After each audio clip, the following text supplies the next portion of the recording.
que semearão a semente do amor.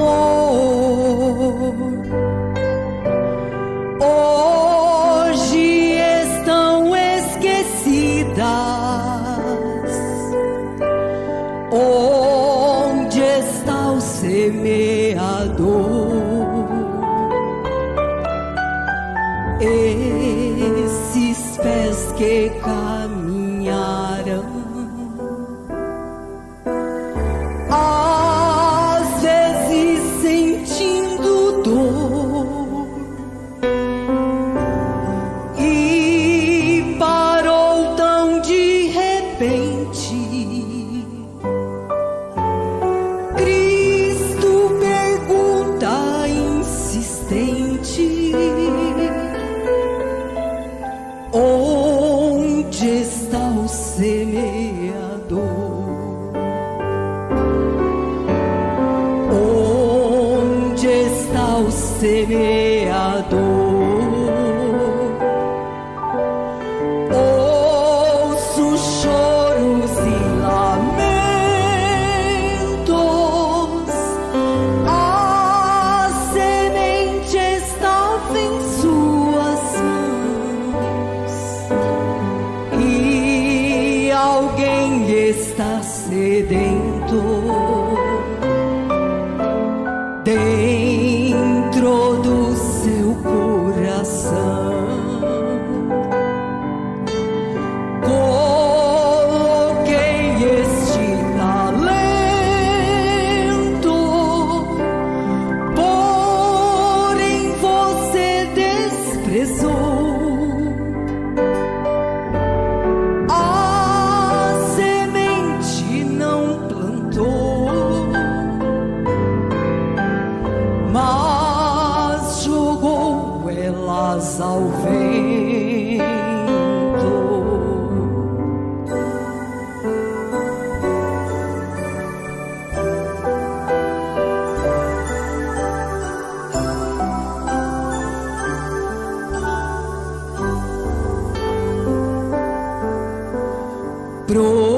Procurei nos predegais, procurei entre os espinhos. A semente não achei, nem na beira do caminho. A semente que lhe dei,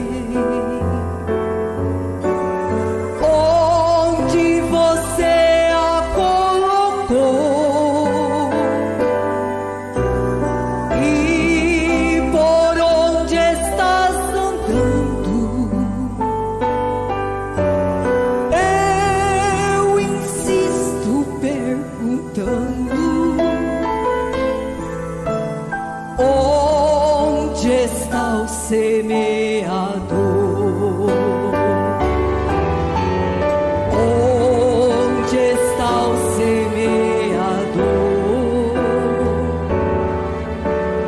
Ouço choros e lamentos. A semente estava em suas mãos e alguém está sedento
Vamos ficar de pé?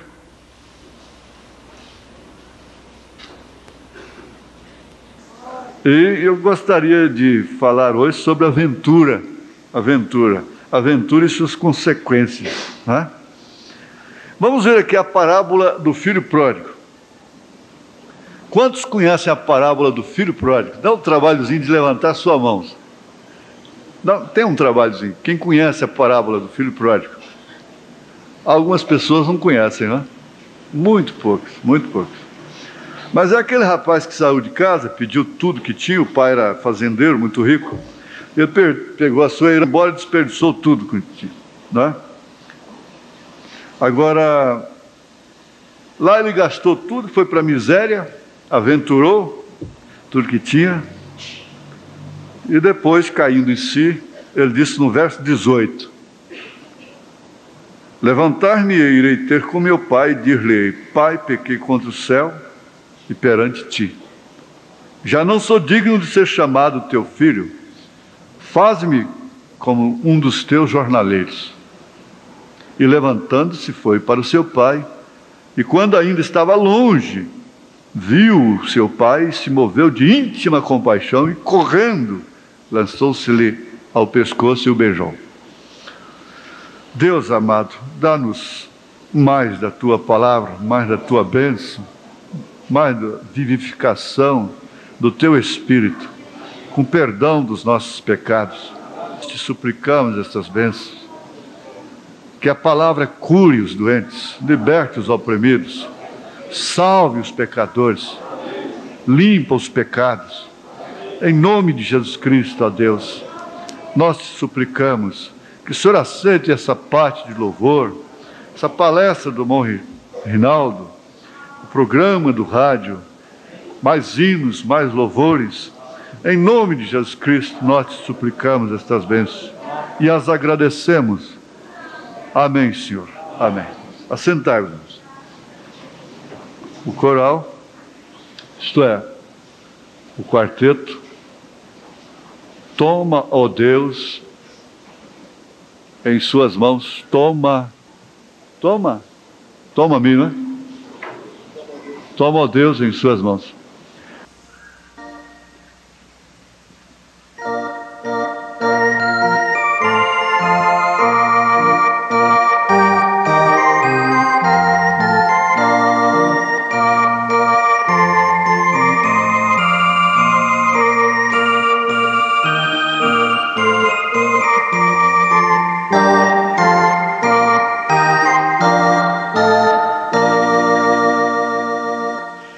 Toma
oração bonita, né? Que oração bonita, não é? Que oração bonita, não é? Aleluia. Glória a Deus. Agora, olhar somente em uma direção dói o pescoço. Eu coloquei aqui, em primeiro plano, o filho pródigo. E disse assim também, escrevi: não faça do seu casamento uma aventura. Não tome sua salvação como aventura. Aqui embaixo, mudança e coisas assim, negócios diversos, empreendimentos, não é? Às vezes são aventurados, viagens, são aventuras. E todas as aventuras têm suas consequências, sem dúvida, correm riscos. Bom é que nada fosse feito como aventura. Mas, em todos os casos, as aventuras de caracteres terrenos, materiais, trazem consequências terrenas, materiais, quando não espirituais, não é? Quando não envolvem a parte espiritual. O que muitas vezes trazem até benefícios espirituais. Um conserto espiritual. Com todo eu digo, como tenho carta que tenho recebido telefonemas de pessoas nossas, amigas, que viajam, vão embora para o exterior, que nós estamos numa fase de aventura, quando eles têm outros vindo para o Brasil, outros querem sair do Brasil, e outros aventurando o Brasil. O Brasil está com o mesmo problema que os outros têm lá. Tem português vindo para o Brasil, até hoje, aventurando a vida.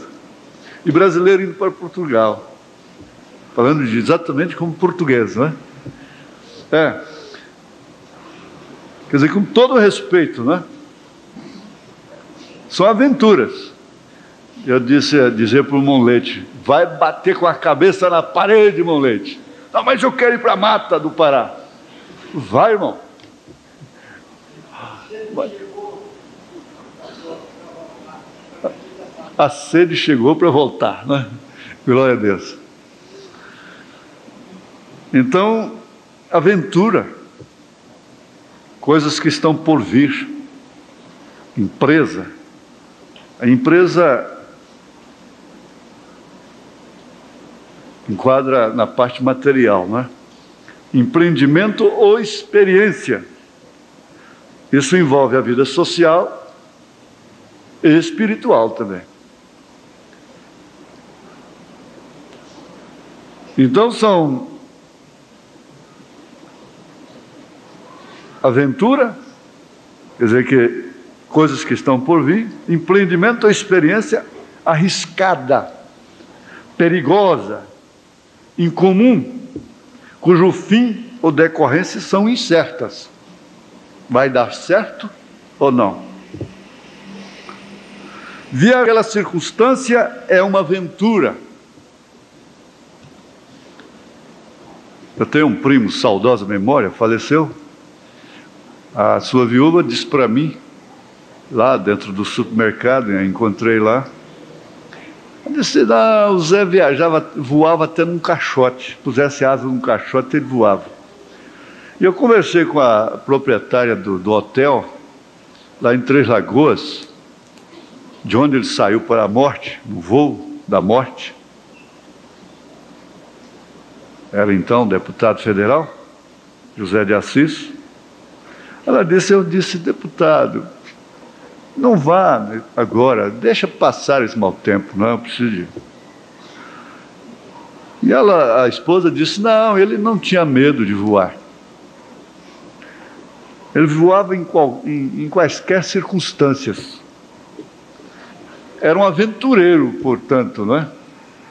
Esses voadores, esses pilotos, não é? Que voam sob quaisquer circunstâncias. E ainda continua a coisa: acontecimento imprevisto, surpreendente, peripécia. Uma aventura pode ser uma peripécia na vida, pode ser um abismo. A pobre senhora correu uma desagradável aventura. Aventura ainda quer dizer acaso, sorte, fortuna, ligação amorosa, em geral passageira, inconsequente. Ela sabia dentro de si que aquele amor não tinha como ser para sempre. Ela sabia dentro de si que aquele amor não tinha como ser para sempre. Aí vem o adjetivo que é aventurado. O aventurado é aquele que se aventura ou arrisca, é aquele que é ousado. Ousado. Então há pessoas que estão sempre aventurando. Não é próprio do cristão, dado a característica da sua natureza. Uma vez cristão, então tem natureza de ovelha. Ser aventureiro. Por quê? Porque ele sempre carece, depende de uma direção. E uma vez estando dirigido, pastoreado, guiado, o que nós ouvimos no rádio agora há pouco, que é apressante, é urgente, é necessário que tenhamos o Espírito Santo. Porque não importa se o Espírito Santo lhe conduz para um lugar de tentação, como com Jesus Cristo. Nós aprendemos que o Espírito Santo, simbolizado na Bíblia pela pomba, que não tem fel, não tem amargura, não tem raiz de amargura, ela não tem fel, e é dócil. Ela não é uma ave iracunda, e que age através da doçura, e apenas com seus leves toques ela dirigiu o cordeiro para lugares difíceis, mas que, uma vez dirigido pelo Espírito Santo, não se tratava de aventura. Muito embora, sabendo ele que o Espírito Santo estava lhe conduzindo para momentos de tortura, de suar sangue, essa dilatação dos poros, esse fenômeno da adrenalina com, sei lá, com tantas outras coisas, que o pâncreas, o fígado, o baço, a vesícula se encarrega de, numa hora de tensão, de extrema tensão, a agitar o sangue de tal forma que ele veio a suar sangue. Mas ele estava simplesmente cumprindo a sua missão. Vamos ver se ele está clamando por Eli, Eli, Eli, lama sabachthani. Vamos ver se Elias, vem socorrê-lo. Ele deixou-se levar pelo entusiasmo. Ele deixou-se levar pelo entusiasmo que o povo ignorante lhe causou. Ao ovacioná-lo, estar em suas reuniões constantemente. Então ele se tornou um aventureiro. Veja onde ele está agora, na cruz. Entre aspas. Era a análise do inimigo. Mas Jesus Cristo sabia perfeitamente, conhecia exatamente o seu lugar, a sua missão. Ele foi tipificado na Bíblia Sagrada por Davi. Davi talvez não soubesse realmente, como diz o profeta, que eles escreveram e aconteceu coisas que eles não sabiam, que realmente aquilo estava apontando para Cristo. Quando ele estava foragido, derrotado, entre marginais, ali estava acontecendo coisas que eram profecias acerca do Messias. Quando ele escreveu o Salmo 22, diz o irmão Branham, ele não sabia realmente que ele estava falando do sofrimento do Messias. Seus inimigos não podiam entender aquilo. Disse, ele ficou louco. Veja, quem está fazendo isso com ele? Porque ele usou na primeira pessoa.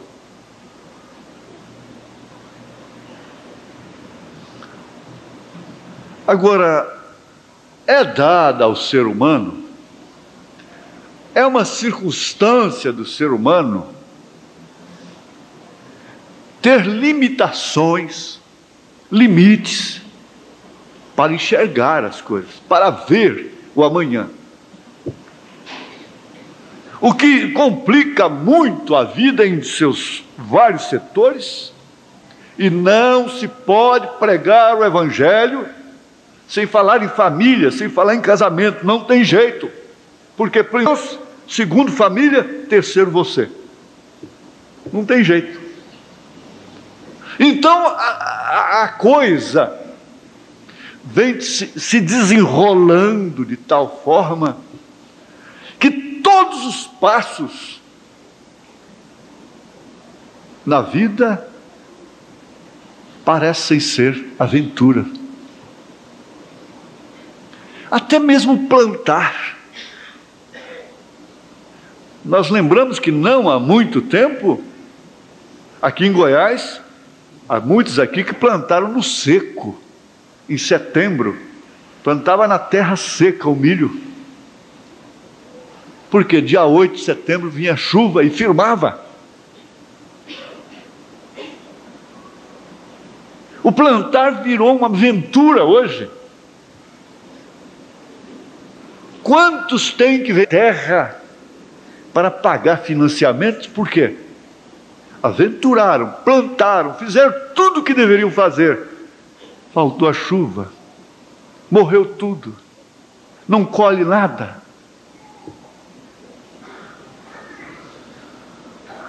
Circunstancialmente, nós temos que entender, é melhor que reconheçamos que cada passo tem se tornado realmente uma aventura. Ter filhos é uma aventura. Ver aquela criancinha, aquela menininha dócil, bonitinha, correndo para lá, para cá, aquele menino. Mas há sempre uma pergunta, como o profeta diz: meu Deus, o que será de José? O que será de Sara, de Rebeca, daqui 20 anos? O que será deles?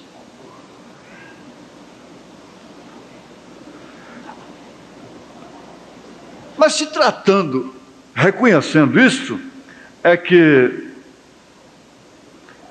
nós constatamos, através da estatística natural da vida do censo, veja, quantos milhões de filhos resultados de uma aventura amorosa. Milhões e milhões. A explosão demográfica do século se deve, em grande parte, a filhos resultados de aventura.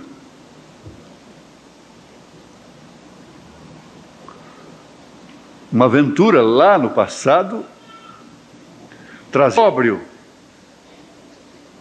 trazia apedrejamento, consequências imprevisíveis.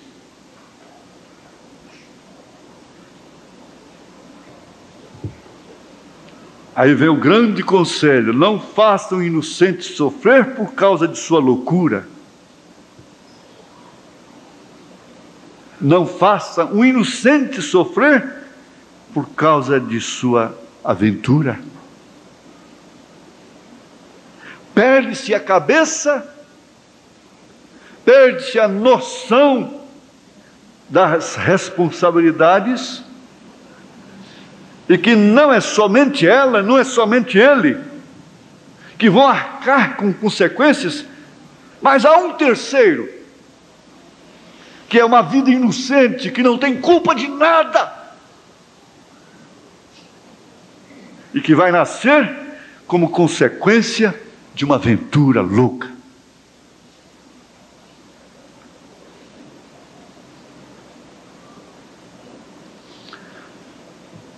Lá no deserto,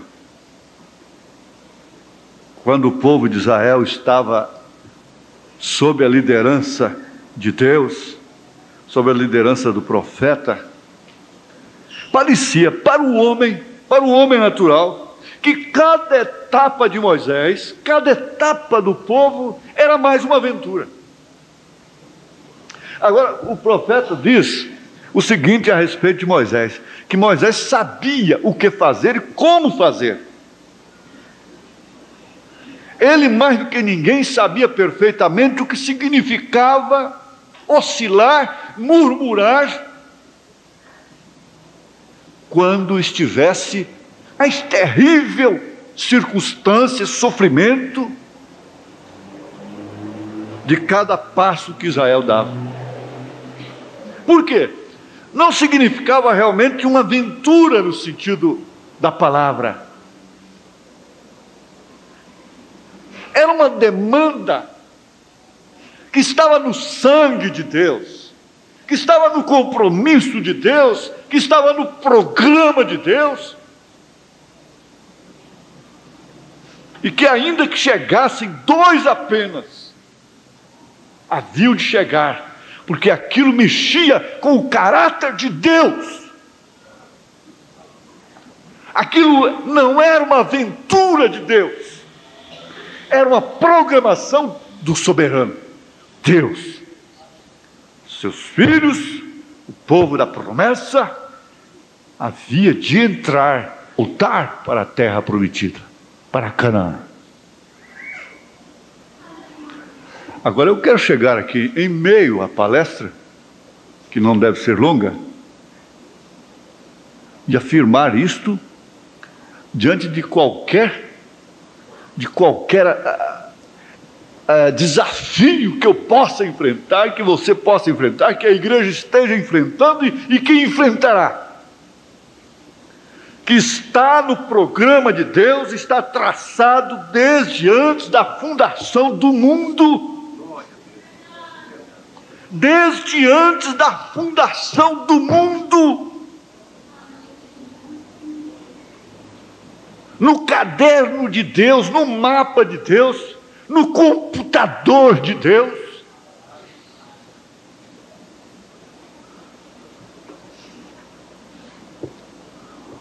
Entrada da sua noiva, do seu povo, nas bodas do Cordeiro. Não importa se cada etapa dela pareça uma aventura. Não importa como lá no deserto. Isso viria ferir ao próprio Deus, a sua fidelidade, a sua onipotência, a sua onipresença, a sua soberania, a sua onisciência. Falharia se esse povo pré-ordenado, se essas pessoas cujos nomes estão escritos no livro da vida do Cordeiro, não entrassem nas bodas do Cordeiro. Por isso, meu filho, te ajeite. Concorde com Deus, que você está no seu programa. Se cada etapa que nós chegarmos, nós nos pormos a murmurar, a questionar, a perguntar, nós podemos incorrer nas mesmas consequências, como Paulo adverte na primeira carta aos Coríntios, capítulo 10 mesmo.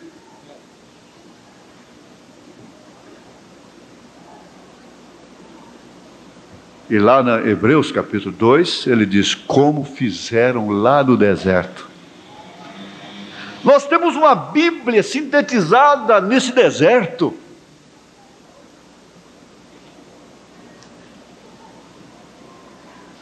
Nós temos uma Bíblia ali, começando pelo ecumenismo, o sistema religioso denominacional do Egito, e o povo saindo para a terra prometida, para Canaã, que não significa a cidade santa ainda, mas a era do vencedor.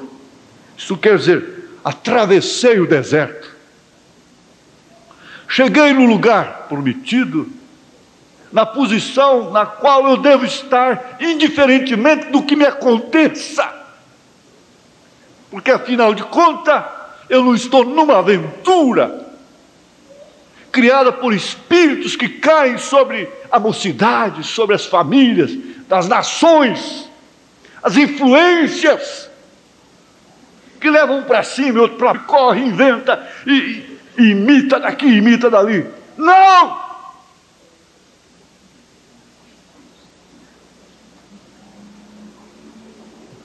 Você não é um dos tais.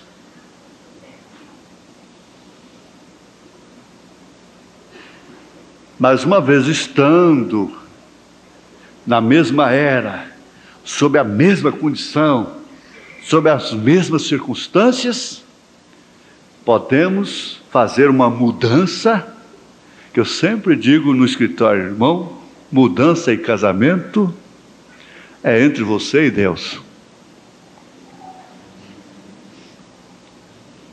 Eu não digo para não ir, eu não digo para ficar, eu não digo para fazer nem não fazer.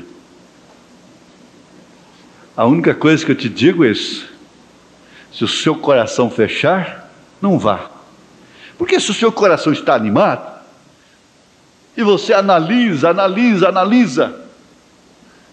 e pela experiência que você tem com Deus, você entende que aquilo é Deus, faça o que está no seu coração. Vá. Se acontecer como aconteceu com Noemi, volte.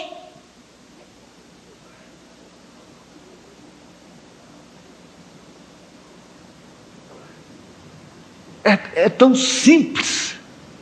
Isso é tão simples. Agora, já no casamento, às vezes não tem como voltar, não? Não tem como voltar. Aí agora tem que prosseguir, tem que segurar. Como pode você fazer do seu casamento uma aventura, dando a vida por um prazer, o que deve ser até respeitado? Então quem vai dizer se gosta de ser enganada é você. Me engane que eu gosto. Há muitas pessoas que dizem assim, que têm que ser tratadas assim. Me engane que eu gosto. Eu não gosto de encarar a realidade. Eu não gosto que mostre a verdade para mim, que minha mãe me mostre, que meu pai me mostre. Eu não gosto disto. Eu gosto de ser enganada. Eu gosto que meu marido me engane. Eu prefiro ser enganada. Há homens que estão dizendo: eu prefiro ser enganado. Me engane que eu gosto.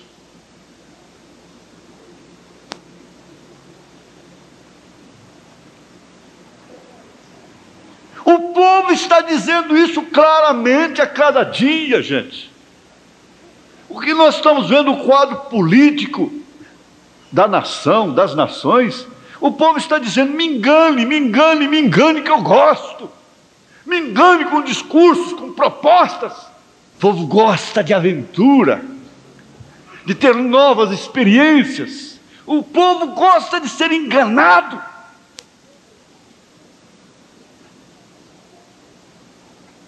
A mulher que não tem como o marido expor as coisas para ela como são, porque não tem jeito, é precipitar tudo.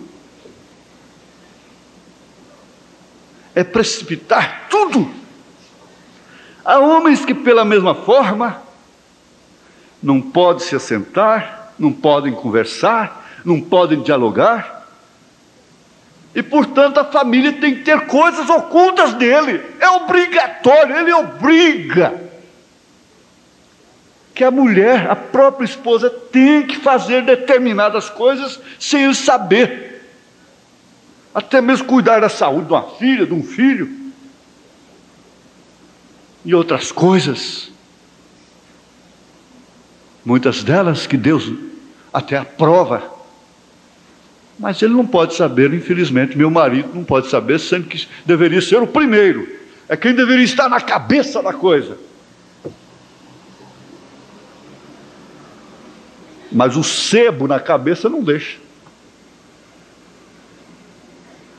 Eles dizem: aquela pessoa tem sebo na cabeça.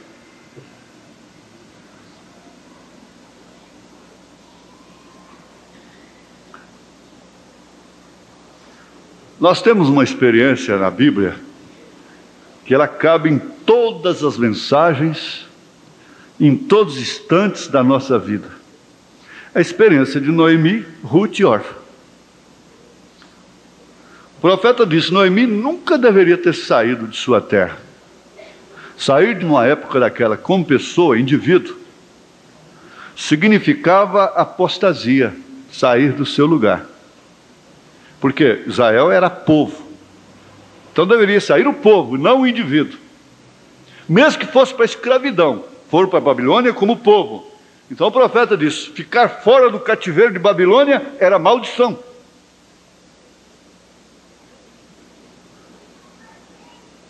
Era como povo. Agora, Noemi saiu como indivíduo, pessoa, foi aventurar. E lá o que aconteceu? Para cumprimento da própria Escritura, para cumprir um tipo nas Escrituras, mas ela sofreu a ponto de dizer: não, vamos trocar meu nome. Meu nome não deve ser Noemi, deve ser Mara, que quer dizer amargura. A minha vida faz lembrar as águas amargosas do deserto, onde Israel murmurou.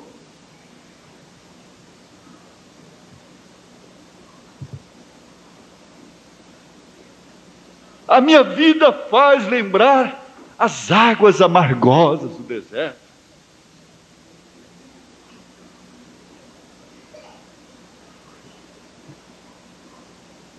Ela tinha consciência disto. Mas de lá ela trouxe como prêmio 2 noras, que por sinal combinavam muito com a sua sogra. Mas chegou a certo ponto da história que Noemi, sendo uma mulher Consciente, representando a igreja ortodoxa. Consciente é uma igreja fundamental, que por sinal não crê em 3 pessoas distintas, porque ela é a igreja fundamento. Mas uma mulher de muito bom senso, ela disse para as duas: olha, a minha vida já foi uma aventura tão desagradável, com tantas consequências como vocês conhecem. Eu estou viúva, vocês duas novas, também viúvas. Eu não tenho semente para cumprir a minha lei convosco. Eu não tenho filhos para isso. O que fazer? Vocês voltem à vossa terra. Andar comigo não passa de uma aventura.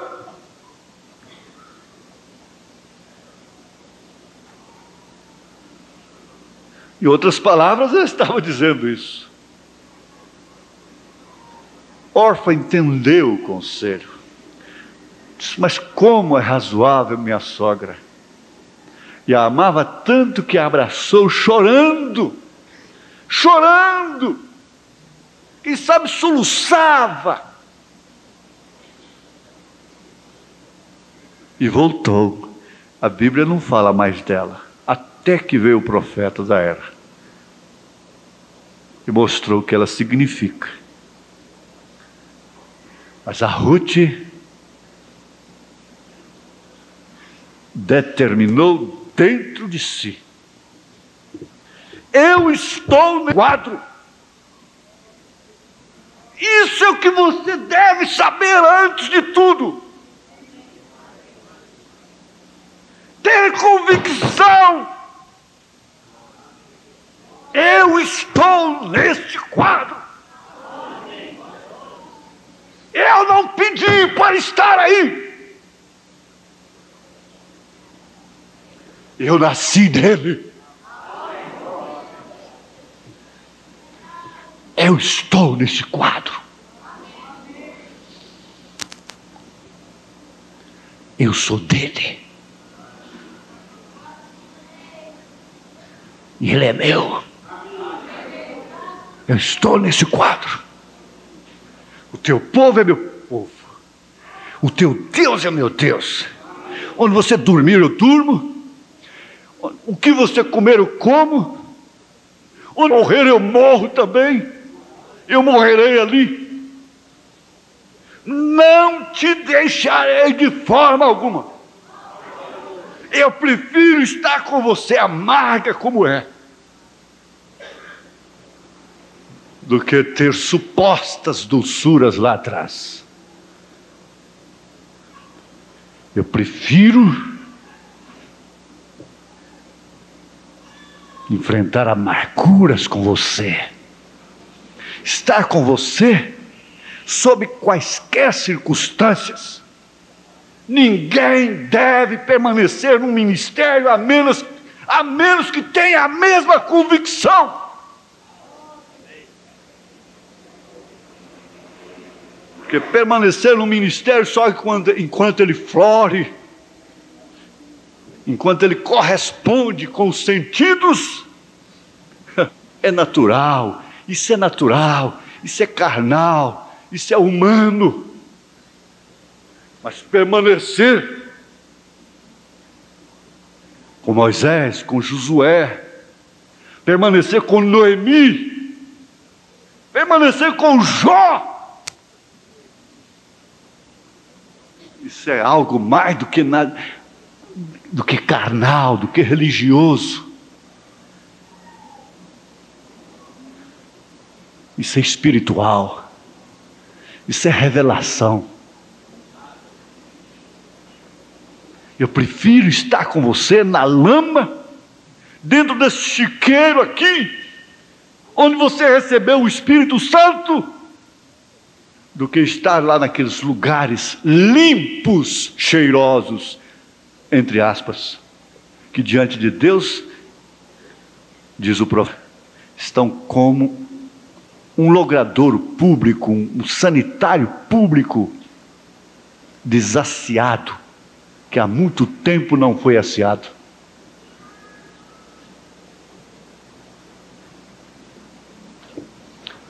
É aventura ficar com Paulo, Demas? Porventura é aventura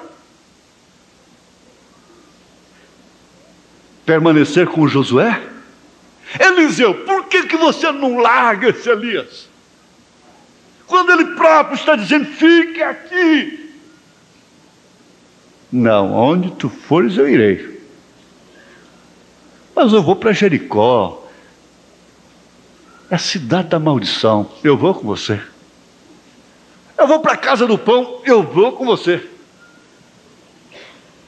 Mas eu descer o rio, eu vou com você. Isso é determinação. Você determinou. Pedro estava determinado em seu caráter, em sua alma, ele estava carimbado lá dentro. Para onde iremos nós? Se eu estou falando mais por alguém, eu vou usar o plural. Eu tenho mais alguém comigo. Eu tenho companheiros comigo que eu posso falar por eles. Eu tenho mais 10 aqui que eu posso falar por eles. Para onde iremos nós? Ele não diz para onde irei eu. Para onde iremos nós? Você sempre pode falar por alguém. Fale a palavra por alguém e verás.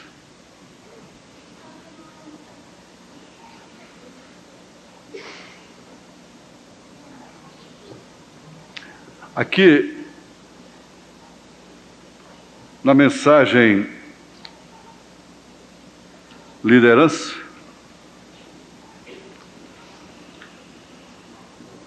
parágrafo 24, o profeta diz: nós temos que ser conduzidos. Liderança capa azul. Nós temos que ser conduzidos. Isso já diz tudo. Já diz que nós não somos aventureiros. Irmãos, preste atenção. Eu gosto de ver a igreja em silêncio, ouvindo palavra por palavra, porque eu sei que a palavra está ungida ou não. A gente sabe quando está falando a palavra recheada ou não. Pense nessa oração: Senhor, anima-me no que é correto, me desanime no que é incorreto.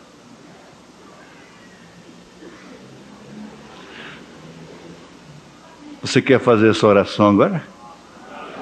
Você tem que dar um passo na vida? E que você está assim, querendo uma orientação? Senhor, anima-me no que é correto e me desanima o coração. Eu tomarei esse desânimo como a voz do Senhor. Me desanime, tire essa coisa da minha mente. Em nome de Jesus Cristo. Amém. Agora ele disse: na dúvida não faça. Há uma placa de trânsito, que eu creio que ela seja até universal, não é somente nacional. Na dúvida não ultrapasse. Você sabe que se todos os motoristas dirigissem de acordo com as leis do trânsito, obedecessem às placas direitinho, como o irmão Branham dirigia, não haveria um acidente sequer. Todas as viagens seriam concluídas, exceto acidentes alheios à sua vontade, à sua obediência, com ele próprio. Mas por quê? Alguém transgrediu a lei ou as leis, começando por beber e dirigir embriagado.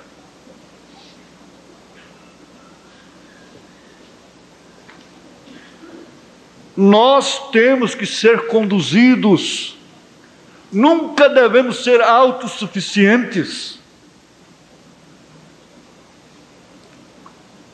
Bem-aventurado é o homem que ouve a mulher, ouve a mulher. Nunca uma mulher dá conselho errado, nunca. É claro que eu estou me referindo a uma cristã convertida, que tem o Espírito Santo. Ela está mais em casa, ela é mais de oração, ela é mais sensível para com Deus. Há muitos maridos que, bem-sucedidamente, eles não são maricas, eles não têm nenhuma reprovação diante de Deus, quando eles chamam suas mulheres, em particular, e dizem isso. O que você acha?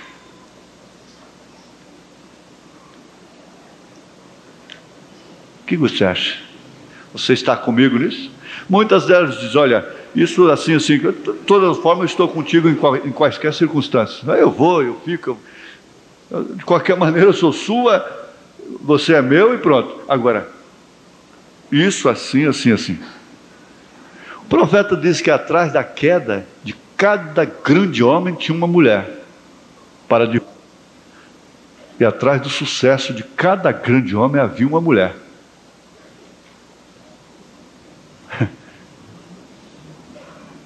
E aí, menina da carta, como é que você fica agora?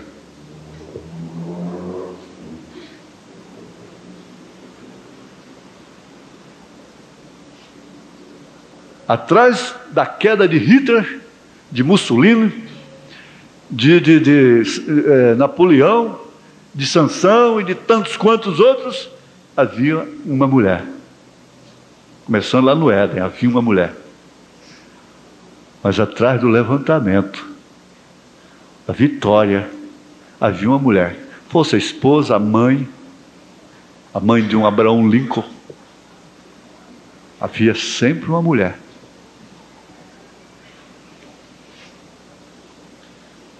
Atrás da vitória de Cristo há uma mulher, igreja.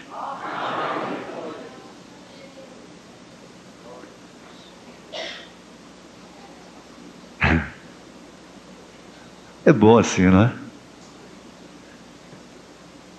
Não tem coisa melhor do que ser dócil, do que viver em brandura, em ternura, em concordância mútua, porque os dois se tornaram um.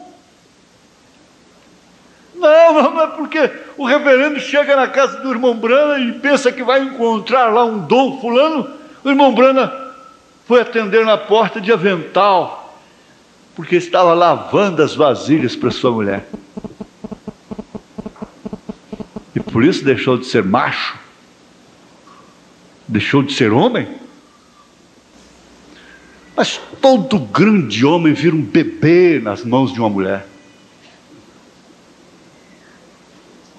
E quanto mais, olha, se o termo é pervertido, perdoem, mas o verdadeiro homem, ele é feminista. Ele não é afeminado, ele é feminista. Jesus Cristo é feminista. Não no sentido pejorativo, desgraçado que há aí nesse mundo. João representa a noiva, a eleita. Ele reclinava no seio de Jesus. Representa a intimidade, cantares de Salomão.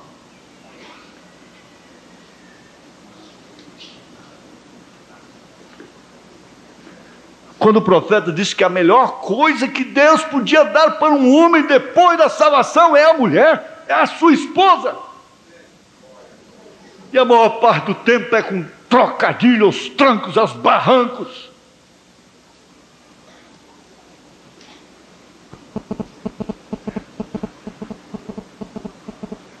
Mas no final das contas, nós temos que ser conduzidos. Sabe, Deus nos comparou com ovelhas. E você sabia que uma ovelha não pode conduzir a si própria? Não. Portanto, ela não é uma aventureira. Ela se desviará e se perderá. Se ela perder a direção, ela tem que aventurar. Ela simplesmente não pode conduzir a si própria. E nós somos ovelhas. E ela tem que ter alguém para conduzi-la. O pastor tem dever de conduzir a ovelha. Agora, isso foi lá nos dias do Senhor Jesus. Ele foi o bom pastor que conduziu as ovelhas. E Ele é o mesmo ontem, hoje, eternamente. Ele está conduzindo as suas ovelhas hoje. Ele tem conduzido vocês para este ministério, para esta obra.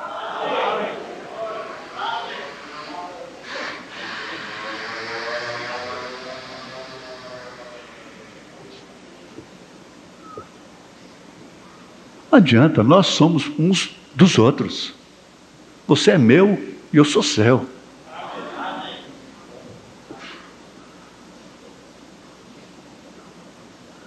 Mas hoje, você está vendo? Estamos vivendo em outro dia. Tudo está mudado e pervertido. Para se dar um passo na vida, vende a sua primogenitura. A igreja, com facilidade, se vende aos políticos, se compromete em troca de favores. Que precisão tem essa igreja de ser ajudada pelo Estado? Ela que ajuda o Estado, não o Estado ajuda ela, porque ela é o sal da terra.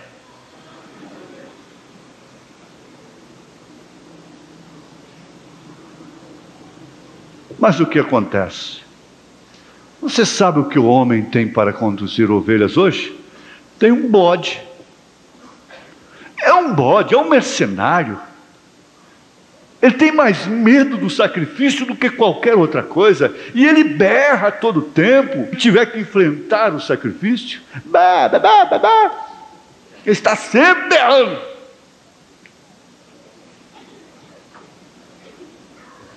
Há um irmão que remeda o bode diz: você quer beber, bebe. Se não quer beber, me dá um copo.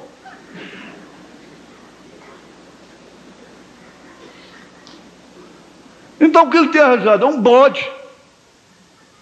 É um bode. E você sabe para onde o bode as conduz? Direto ao matadouro. Isso é o tipo lá no Velho Testamento. Mas o que acontece?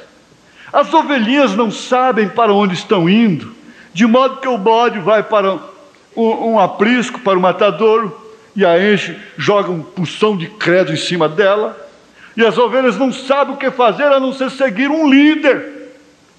A ovelha precisa sempre de um líder. Assim ele as conduz direto a este matadouro. Então o bode o que faz? Quando vê que chegou lá, ele pula fora da trilha. E a ovelha entra e é morta. Está vendo? O bode é um líder errado. Ele não entra com elas. O profeta disse: eu não tenho coragem. Eu não estou suposto a pedir a ninguém fazer uma coisa que eu mesmo não esteja suposto a fazer aquilo, disposto a fazer aquilo. E nós chegamos ao enfado terrível, a grande desventura de exigirmos dos outros aquilo que nós mesmos nem tocamos com o dedo naquilo. Aquele fardo. o que faz de nós o que fariseus. Hipócritas. O povo é que tem que jejuar, o povo é que tem que viver honestamente, o povo é que tem que dar os dízimos, o povo é que tem que cuidar da família, o povo é que tem que fazer isto, o povo é que tem que fazer aquilo, o povo é que tem que cuidar, o povo é que tem que cuidar, o povo é que é responsável, o povo que é responsável.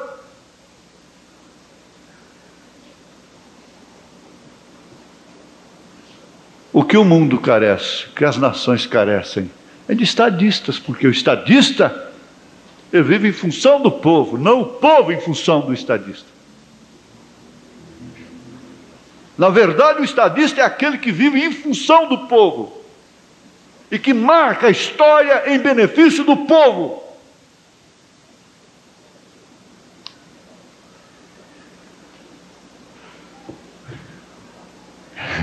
Olhe só para Jesus, olhe só para Jesus. Mas Jesus, o bom pastor, que conduz as ovelhas, ele as conduziu à vida e segurou nas mãos delas. Está vendo? Mas alguém tem que conduzir as ovelhas. Você não é o fruto de uma aventura. Você é um fruto de um nascimento programado por Deus. Você estava nos pensamentos, nos lombos de Deus desde antes da fundação do mundo. Primeiro é o benefício da mãe, então a palavra do pai. Depois que a mãe dá a você o seu primeiro passo, então você olha para o seu papai, todos nós, para acharmos sabedoria, porque ele é o cabeça da casa.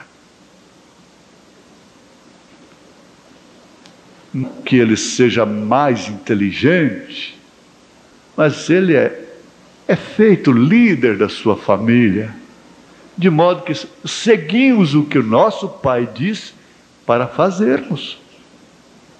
Quando ele diz: agora filho, eu gostaria que você fizesse certa e certa coisa, então nós o ouvimos porque é sabedoria. Mas ouça, está vendo? Ele aprendeu muito e temos que perguntar-lhe para vermos o que ele tem aprendido. Então podemos tirar proveito por o que ele tem aprendido. Isso nos dá uma direção na vida. Ele nos diz: agora não vá fazer isso, porque eu fiz isso e me dei mal.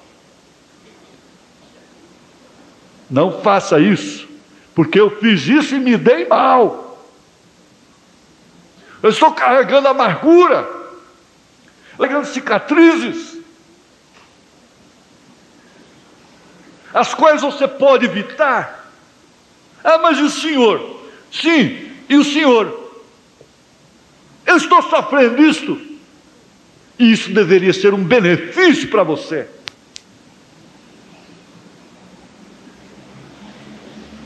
Ruth, depois que você for redimida, que você entrar para o povo, que Boaz te redimir, não faça o que eu fiz. Nunca! Não saia!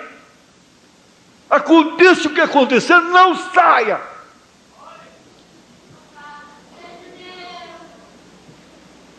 Não falte no seu lugar. Não. Não vá fazer isso. Porque eu fiz isso e só trouxe amargura, cicatrizes.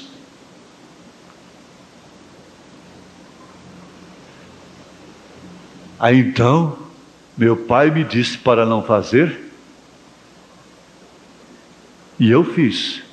E isso fez com que isto acontecesse para mim, algo ruim.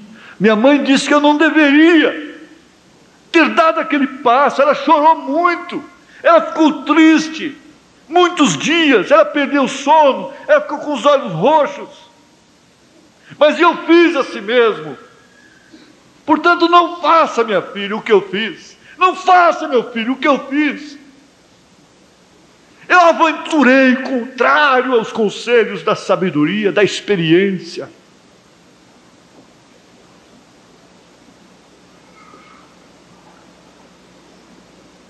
pai e a mãe têm muitas coisas para dizer.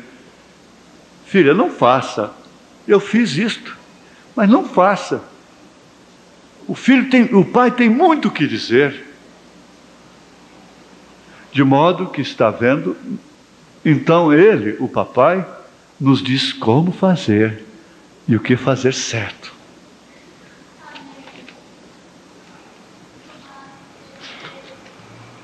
Eu vou parar. Vou parar com isso aqui, ó. No estranho parágrafo 142. Mensagem estranha. O profeta diz, terminando a mensagem já, ele disse: ore por mim. Quando você não tiver ninguém mais por quem orar, apenas lembre-se de mim. Eu preciso de sua oração. Então, pelo seu poder e no seu amor, até nos encontrar.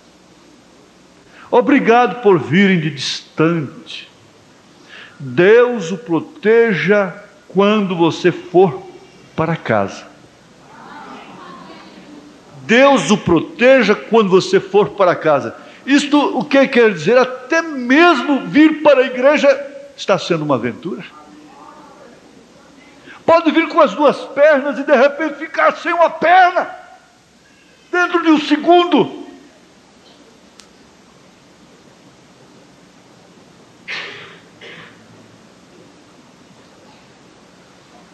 Aquela pode ser a última viagem.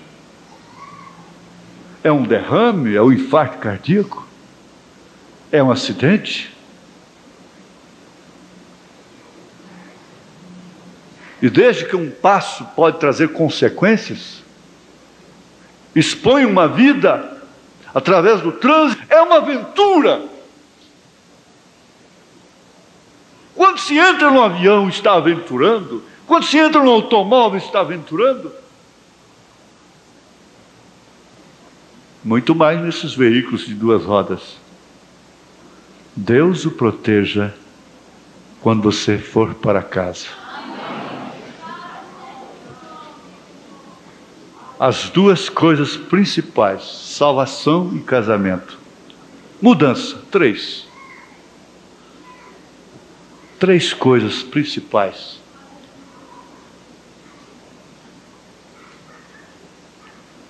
Muito especial a salvação. A sua posição no corpo de Cristo não pode ser uma aventura. Só isto. A sua saúde não pode ser. Você tem que medir. Você tem que pensar que a saúde se conserva, deve ser regada com alimentação mais inteligente, mais racional, até mesmo mais cristã, mais sábia.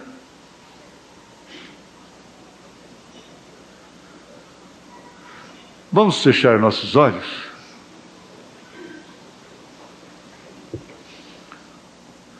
Senhor Deus, se o Senhor proteger a cada um, quando voltar para casa, os dados inflamados do maligno não poderão afetar nenhum deles. Eu te peço, proteja cada um quando voltar para casa, Senhor.